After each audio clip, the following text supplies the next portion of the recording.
比别的香蕉好吃多了。 ट्रोन blockchain के बानी justice सन ने हाल ही में मॉरिजियो कैटलन्स की मशहूर आर्टवर्क कॉमेडियन एक केला दीवार पर टेप किया गया था, जिसे 6.2 मिलियन डॉलर्स में इन्होंने खरीदा। सन ने इस आर्टवर्क को आर्ट, मीम्स और डिजिटल कल्चर के दरमियान एक कल्चरल ब्रिज के तौर पर बयान किया। इन्होंने ये भी ऐलान किया कि वो खुद इस केले को खाएंगे, जिससे इस मुतनाज़िया आर्ट पीस को एक नया मोड़ मिला। लेकिन ये पहला मौका नहीं है जब कॉमेडियन ने सुर्खियां बनाई।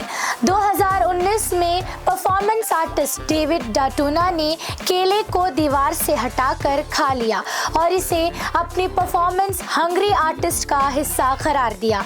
इस वाक़ये ने आर्ट और मिल्कियत के बारे में कई सवालात उठाए। गैलरी ने फौरन दूसरा केला लगाकर ये वाज़ेह किया कि इस आर्ट वर्क की असल कीमत फल में नहीं बल्कि ख्याल और तस्दीक के सर्टिफिकेट में है। 2019 में डाटोना की परफॉर्मेंस से लेकर 2024 में सन की महंगी खरीदारी तक कॉमेडियन मुसलसल हमें आर्ट के बारे में सोचने पर मजबूर कर रहे हैं। लेकिन क्या ये आर्ट का मुस्तकबिल है या सिर्फ एक महंगा तमाशा? अपनी राय हमारे साथ शेयर करें।